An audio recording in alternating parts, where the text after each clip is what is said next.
صاحب قلب کا زاویہ اللہ کی طرف رخ صحیح ہے، ٹیڈیوں کو بد نگاہی کر کے، کبھی عورتوں کو نظر، کبھی تمام اور چیزوں کی نافرمانیوں سے ہم قلب کی زاویہ قائمہ 90 ڈگری کو جھکا دیتے ہیں ان کی طرف، تو کیا ہوا؟ بولو، دین کا قلعہ گر جائے گا نہیں گرے گا؟ لہذا یہ مت سمجھو کہ دیکھنے سے کیا ہوتا ہے، دیکھنے سے کچھ نہ ہوتا تو کیوں اللہ تعالیٰ نظر کو حرام کرتے؟ وہ جانتے ہیں کہ بندے میں میگنیٹ ہے، دونوں میں میگنیٹ ہے، عشق میں بھی حسن میں بھی۔ کیوں پیٹرول پمپ پر لکھا رہتا ہے نو اسموکنگ پلیز؟ یہ پیٹرول پمپ بچانے کے لیے تو تم سگریٹ بھی نہیں پینے دیتے ہو، اور حسن کی آگ کے سامنے خوب آنکھوں کو دیکھ لیتے ہو۔ وہاں اپنا پیٹرول جو پمپ جو ہے ایمان والا ہے اس کے لیے کوئی فکر نہیں کرتے۔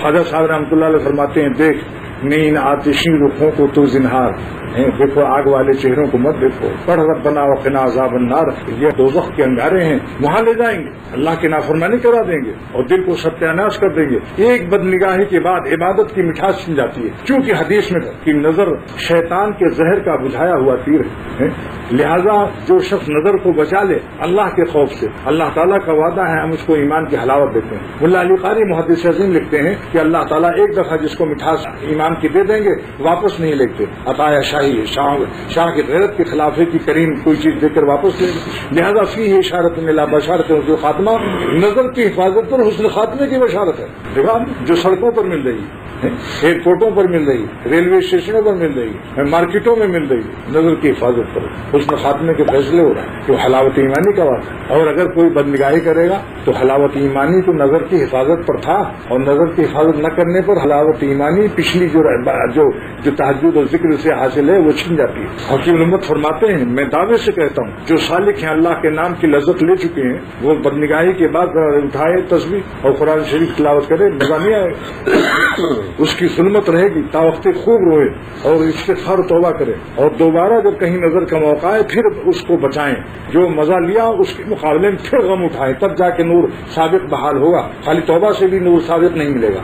یہ حقیقت مولانا شاہ رحمت صاحب دام برکاتہم نے بتائی، یہ تو میں نے کبھی نہیں سنا تھا، یہ عجیب تحقیق فرمائی، اور میں کتنے ہی توبہ استغفار کرو، بد نظری کا ظلمت اندھیرا پر نہیں جائے گا جب تک کہ دوبارہ کہیں سفر ہو اور کوئی ایسا موقع ہے جتنا مزہ لیا تھا اتنا غم اب اٹھاؤ، فاصابکم غمن بے غمن، دیکھو اللہ تعالیٰ فرماتے غم کے بدلے میں غم دیا جائے گا، فاصابکم غمن بے غمن، قرآن شریف کی آیت سے الحمدللہ اس کا ثبوت مل گیا، فاصابکم غمن بے غمن لکے لا تحزنوا ولا ما فاتکم ولا، تو یہ چیز ہے۔ بہرحال یہ تو بات پر بات، میرا مقصد یہ تھا کہ دوستو یہ دنیا ہم سے چھوٹنے والی ہے، آنکھ بند ہونے کے بعد نہ ہمیں پتہ چلے گا اولاد کہاں ہے، نہ پتہ چلے گا ماں باپ کہاں ہیں، ساری کائنات سے ہم کٹنے والے ہیں اور رب کائنات سے جڑنے والے ہیں، لہذا زمین پر ان کو یاد کرنا شروع کر دیں تاکہ زمین کے نیچے وہ اپنی تمام کرم اور عنایات اور جملہ وفاداریوں کے ساتھ اللہ کریم ہمارا ساتھ دیں، اور اگر ہم ان کو زمین کے اوپر بھولے رہیں گے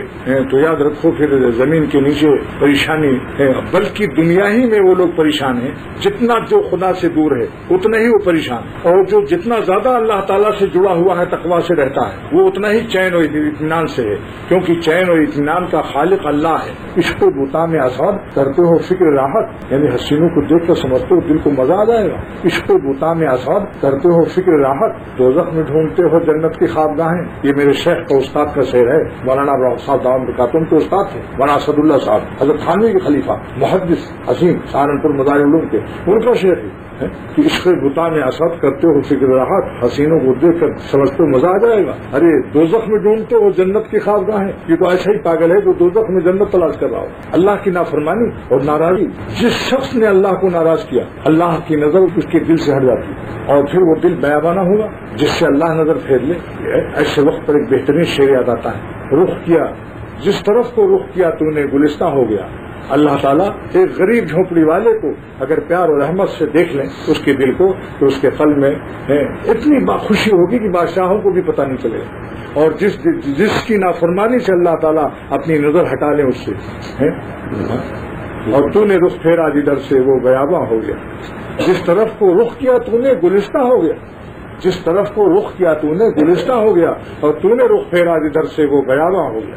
اللہ جس سے ناراض ہو جائے تو نہ اس کی دولت اس کو چین دے سکتی ہے، نہ اس کے بیوی بچے اس کو چین دے سکتے ہیں، نہ اس کے رشتے دار، نہ اس کی بلڈنگ، نہ اس کی کار، کوئی چیز اس کو چین نہیں دے سکتے. جہاں جائے گا وہیں پریشان رہے گا. خواجہ صاحب رحمۃ اللہ علیہ تو اکابر خلفاء میں سے تھے. فرماتے ہیں نگاہ اقربا بدلی، مزاج دوستاں بدلا، نظر ایک ان کی کیا بدلی کہ کوئی سارا جہاں بدلا. نگاہ اقربا بدلی، دیکھو رشتے داروں کی نظر بھی بدل دیتا ہے پھر اللہ تعالیٰ، جہاں جاتا ہے تو پریشانی. نگاہ اقربا بدلی، مزاج دوستاں بدلا، نظر ایک ان کی کیا بدلی کہ کوئی سارا جہاں بدلا. اللہ کی نظر بدل جاتی پھر ساری دنیا اسے ایک دور فرماتے جب مجھ سے کوئی نافرمانی ہوتی ہے تو میرا گدھا بھی نافرمانی کرتا ہے، گھوڑا بھی نافرمانی کرتا ہے، بیوی بچے سب نافرمانی شروع کر دیتے ہیں کیونکہ ہم نے اپنے بڑے کو ناراض کیا. تو ہمارے چھوٹے کیسے ہم کو ہماری فرما برداری کریں. تو میرے دوستوں یہ بات بس کہنی تھی کہ ہر سانس کو اللہ والی سانس بنا لو، زندگی کو اللہ والی بنا لو. یہ مٹی دفن ہونے والی ہے، جلدی جلدی کام لے لو. یہ مٹی قبروں میں جانے والی ہے. ہماری 6 فٹ کی جو مٹی ہے یہ ایک دن قبر میں جائے گی، پھر ایک سبحان اللہ بھی نہ کہہ سکو گے، ایک مرتبہ الحمدللہ بھی نہ کہہ سکو گے، اور پھر ان آنکھوں سے کچھ نہ دیکھ پاؤ گے. مجبوراً سب گناہ چھوڑنا پڑے گا. آج اختیار سے چھوڑ دو تو ولی اللہ بن جاؤ. اور مرتے وقت تو سبھی چھوڑ دیتا ہے، ایک مجبوری کا ہے. دیکھیے مجبوری 2 قسم کی ہے، ایک تو موت سے اب گناہ کرے گا، جنازہ جا رہا ہے ٹیڈیوں کو دیکھے گا. اچھا ایک اور بھی ہے، حسن کے رفتہ ہونے سے شکل بگڑ گئی تو اس وقت بھاگا وہاں سے. لیکن بھاگا کب؟ جب اس کی طبیعت میں وہ چاشنی نہیں ملی تو کیا اپنی طبیعت سے مرا. ایک کمبخت اپنی طبیعت سے جی رہا تھا وہاں، اپنی طبیعت سے بھاگا، اپنی طبیعت سے قرار، اپنی طبیعت سے فرار. طبیعت کا غلام ہوا، اللہ کا بندہ کہاں ہوا؟ اللہ کا بندہ ہوا ہے جو انتہائی طبیعت کی کشش کو دیکھتے ہوئے بھی اللہ کے حکم کو سر آنکھوں پر رکھ کے وہاں سے بھاگ جائے. دل چاہتا ہے قرار، ٹھہرے رہو یہاں، کچھ دیر اس حسین سے باتیں کر لو، اس کو دیکھ لو، لیکن اللہ کا حکم سمجھ کر اپنے قلب پر جبر کر کے بھاگ جاؤ وہاں سے. انشاءاللہ تعالیٰ اس قلب میں اگر حلاوت ایمانی حدیث کے وعدے کے مطابق آئے گی، آپ کا دل خود محسوس کر لے گا انشاءاللہ تعالیٰ. تقریروں کی ضرورت نہیں پڑے گی. جب دریا میں پانی بہتا ہے دریا خود محسوس کرتا ہے، اس کو کسی مقرر کی ضرورت نہیں ہے. تو دریا خود محسوس کرتا ہے میرے اندر پانی بہ رہا ہے، لبالب کلیجہ تر ٹھنڈک محسوس ہو رہی، چڑیا بھی وہاں آتی، گھاس بھی اڑے، میلوں پتہ چلتا ہے کہ یہاں پانی بہ رہا ہے دریا میں، میلوں ٹھنڈک جاتی ہے. اللہ والے جہاں رہتے ہیں میلوں اس کی ٹھنڈک جاتی ہے، میلوں سکون کا پتہ چلتا ہے کہ یہاں کوئی ولی اللہ رہتا ہے.